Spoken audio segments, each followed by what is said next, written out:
La dictature parfaite serait une dictature qui aurait les apparences de la démocratie, une prison sans murs dont les prisonniers ne songeraient pas à s'évader. Un système d'esclavage où, grâce à la consommation et au divertissement, les esclaves auraient l'amour de leur servitude. Aldous Huxley, dans Le meilleur des mondes. La croissance, essentielle à la domination de la finance, nécessite des travailleurs consommateurs dociles et manipulables. La télévision les divertit par les jeux, les séries, le voyeurisme de la télé-réalité et un flot d'informations brutes, sans aucune analyse, ne jouant que sur la force des images, l'émotionnel et les peurs primaires.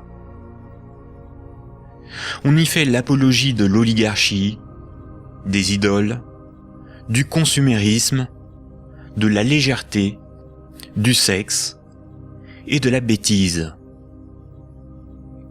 Consommer, c'est être libre et heureux. Réfléchir est futile et ennuyeux. Le vocabulaire est réduit, le sens des mots dévoyé, de sorte qu'il n'est plus possible de penser la réalité. L'éducation est réduite à une forme de conditionnement à la servitude et d'insertion professionnelle.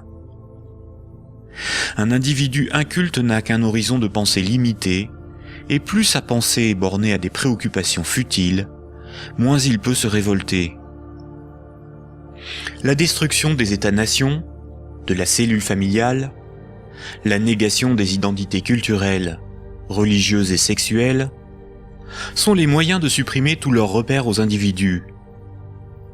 Ils n'ont alors ni l'environnement social et institutionnel, ni les ressources mentales pour s'opposer à la domination mondiale des multinationales et de l'oligarchie financière, politique et capitalistique.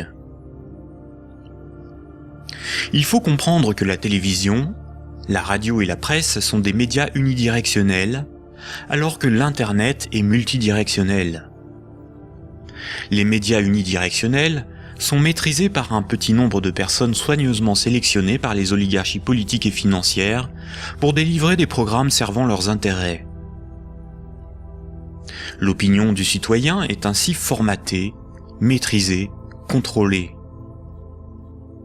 À l'inverse, sur l'Internet, tous les intellectuels, philosophes et journalistes peuvent s'exprimer, partager leurs analyses, et le citoyen peut librement choisir ses sources d'information, partager ses opinions et en débattre.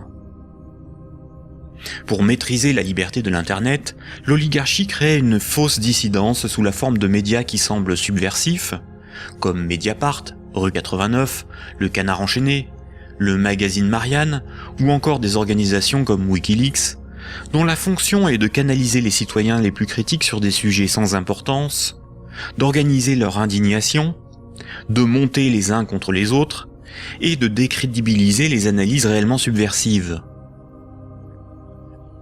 Et quand le prêt-à-penser perd trop de terrain, la liberté d'opinion et d'expression n'existe plus. L'Internet tout entier est diabolisé au nom de la démocratie, de la République, ou encore de la lutte contre un terrorisme fictif ou fabriqué. Les grands médias qualifient de racistes, de terroristes, de fascistes, de xénophobes, d'antisémites, de négationnistes, de conspirationnistes ceux qui analysent les faits, critiquent le système et tentent d'en exposer les fondements. Ces grossiers amalgames visent à empêcher le public d'écouter leurs discours, d'étudier leurs arguments et de débattre de leurs idées.